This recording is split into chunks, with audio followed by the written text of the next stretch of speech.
నీతిమంతుని జ్ఞాపకం చేసుకున్నట్ట ఆశీర్వాదకరమని సామెతలు 10:7 మనము చూస్తాం. రెవరెండ్ పి శాంసన్ గారి గురించి నేను చెప్పడానికి ఎన్నో విషయాలు ఉన్నాయి. ఆయన ఈస్ట్ గోదావరి డిస్ట్రిక్ట్ వీరవరం వాస్తవ్యులు. వారిని నేను మొట్టమొదటిగా కలుసుకున్నది 80s సామర్లకోట CBM కాంపౌండ్ దొరగారి బెంగళూరులో ఒక యూత్ మీటింగ్లో మేము కలుసుకున్నాం.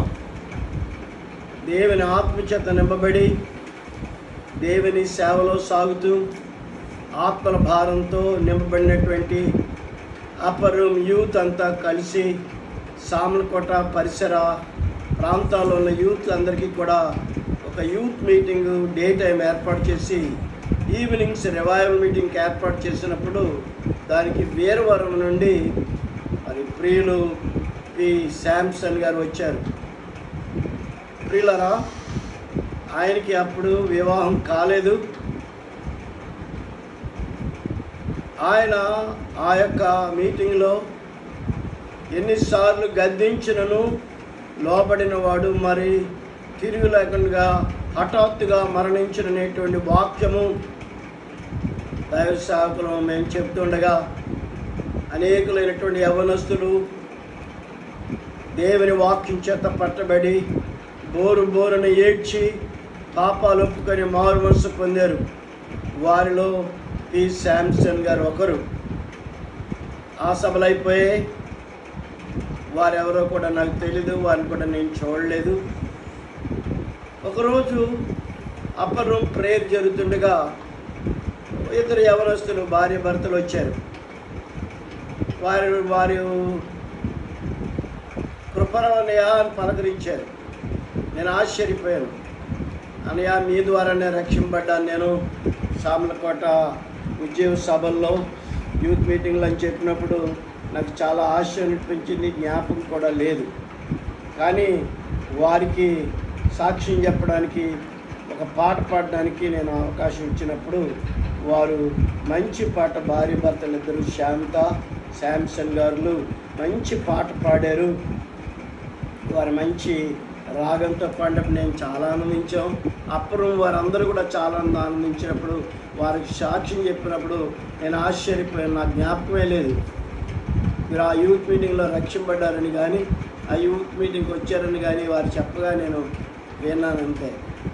ఆ దినం నుండి కూడా మాకు చాలా సన్నిహిత సంబంధం ఏర్పడి వారి స్వగ్రామైనటువంటి వీరవరంలోనే అప్పర్ రూమ్ మిషనరీగా ఏర్పాటు చేసి అనేక మార్లు అప్పర్ రూమ్ వారందరం కూడా వ్యాన్లో వెళ్ళి ఆ వీరవరంలో సభలు జరిగిస్తూ డే టైం అంతా కూడా ఆ పరిసర గ్రామాల్లో సువార్త ప్రకటించాం.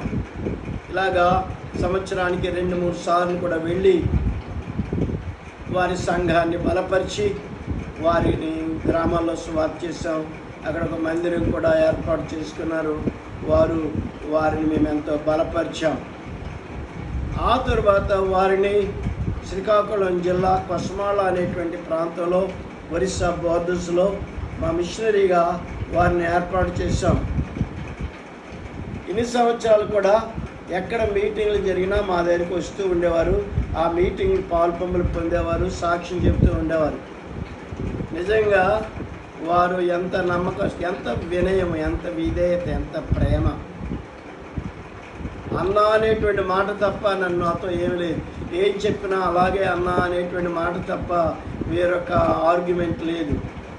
ఏది చెప్పినా విధేయతతో ఇలా సేవ చేయాలా, నేను ఇలా కాకినాడ వస్తున్నాను, లేక పిఠాపురం వస్తున్నాను, తుని వస్తున్నానంటే భార్య భర్తలు ఇద్దరు కూడా అక్కడికి వచ్చేసేవారు. ఆ మీటింగ్లో పాలుపొంపులు పొందేవారు, నాతోనే ఉండేవారు. కాకినాడలో ఎన్నోసార్లు హౌస్ ఆఫ్ ప్రేయర్లో మీటింగ్ అయినప్పుడు కూడా ఎన్నోసార్లు వచ్చారు. యానంలో మీటింగ్ అయినప్పుడు మేరీ రాణమ్మ గారు దగ్గర మీటింగ్ అయినప్పుడు, వారి కుమారుడు సేవ చేస్తున్నప్పుడు మీటింగ్లు అయినప్పుడు మేము ఎక్కడ మీటింగ్లు పెట్టినా కూడా అక్కడ భార్య భర్తలు ఇద్దరు అటెండ్ అయ్యి నాకెంతో పరిచయం చేసేవారు. వారు ఎంతో ప్రేమ కలివారు. కొసమాళ్ళలో కూడా వారితో టీములుగా వెళ్ళి ఆ గ్రామాలన్నీ సేవ చేసి దేవుని మహిమపరిచాం. ఆ తర్వాత మరి వారు వేరుగా మరి ఒరిస్సాకు వెళ్ళి సేవ చేసినప్పుడు కూడా నేను వారి 2 పాపలు ఉండేవారు. ఆ పాప యొక్క బర్త్డే సమయంలో కూడా నేను వెళ్ళాను. వారు నన్ను మరి ఒరిస్సా కూడా తీసుకువెళ్ళి అక్కడ దేవుని సేవ చేయడానికి, వాకింగ్ చెప్పడానికి కూడా నన్ను మరి వారు తీసుకుని వెళ్ళారు. ఆ తరువాత వారు కాకినాడ ప్రాంతానికి వచ్చి ప్రస్తుతం ఇప్పుడు చేస్తున్నటువంటి ఆ సేవ ప్రారంభించినప్పుడు వారికి ప్రతి సంవత్సరము కూడా ఒక్కొక్కసారి 2 సార్లు సంవత్సరానికి ఒకసారికి వెళ్ళి వారిని టీములుగా ఒక్కొక్కసారి 40 మంది కూడా వెళ్ళిపోయేవాళ్ళం. 2 వ్యాన్లలో కూడా వెళ్ళిపోయేవాళ్ళం. ఒక్కోసారి 30 మంది 40 మంది కూడా వెళ్ళి సభలు జరిగిస్తూ రాత్రులు ఆ గ్రామాల్లో సువార్త సేవ చేస్తూ ఉండేవాళ్ళం.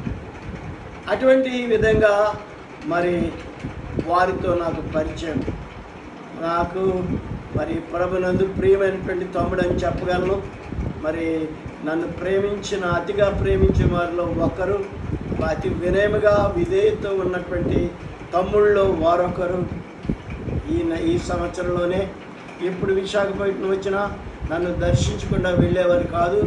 మరి నన్ను ప్రేమతో దర్శిస్తూ మరి ఎన్నోసార్లు సభలకు రమ్మని చెబుతూ వారు నన్ను ఎంతో ఆహ్వానించారు. ఈసారి కూడా వారి యొక్క స్వగృహాన్ని మరి డెడికేట్ చేయడానికి రమ్మని చెప్పడానికి వారు ఒక 10 మంది యవనస్తులు వ్యాన్ బుక్ చేసుకొని వచ్చారు. నిజంగా నేను చాలా ఆశ్చర్యపోయాను. ఈ భయంకరమైన కరోనాలో నేను రాలేను తమ్ముడు, నేను చాలా బలహీనంగా నన్ను చూచారు. వాళ్ళు ఆశ్చర్యపోయారు. కానీ మరి వారి ప్రేమతో ఎన్నో బహుమానాలు తీసుకొచ్చారు, స్వీట్స్ తీసుకొచ్చారు, బట్టలు తీసుకొచ్చారు నాకు ప్రజెంట్ చేయడానికి. నేను చాలా ఆశ్చర్యపోయాను నిజంగా. మరి చివరిగా వారిని చూడడం ఆ మార్చిలోనే ఎంతో ప్రేమతో ఆహ్వానించారు. లేకపోతే అన్నయ్య 2వ చర్చిని ప్రారంభిస్తున్నాము, మరి దానికి డెడికేషన్ మీరే చేయాలా. మొదటి చర్చిని మీరే డెడికేట్ చేశారు, గృహాన్ని మీరే డెడికేట్ చేశారు, 2వ చర్చిని కూడా మీరే డెడికేట్ చేయాలని చెప్పి మొదటిగానే ఆహ్వానించారు. కానీ అకస్మాత్తుగా ప్రభు ఆయన పిలిచారు. ఆయన ప్రభు పిలుపుని అందుకొని వెళ్ళిపోయారు. నిజంగా ఆయన నీతిమంతుడు అని చెప్పగలను, ప్రేమ కలిగిన వాడని చెప్పగలను, హార్డ్ వర్కర్ అని చెప్పగలను. చాలా తగ్గింపు, ఎంత తగ్గింపో నేను చెప్పలేను. ఎన్నో గ్రామాలకు అడ్డదిగుల ఇంకా రకరకాల ఊర్లలో మీటింగ్లు పెట్టి నన్ను తీసుకుని వెళ్ళేవాడు. టీములుగా వెళ్ళేవాడు. ఇటువంటి విధంగా దేవుడు పిఠాపురంలో మీటింగ్లు పెడితే వచ్చేవారు, యానంలో మీటింగ్లు పెడితే వచ్చేవారు, తిరులో మీటింగ్లు పెడితే వచ్చేవారు. ఈ విధంగా నాతో చాలా కలిసి ఇంచుమించు ఒక 40 సంవత్సరాలు మేము ఇద్దరం కలిసి ఉన్నాము. నా ప్రియమైన సోదరుడు నాకంటే ముందుగా ప్రభు దగ్గరికి వెళ్ళిపోయారు. మరి శాంతను నా ప్రియ కుమార్తె అల్లుడి గారిని, మరి అల్లుడి గారికి బిల్లి గ్రామ్ అని నేనే పేరు పెట్టాను.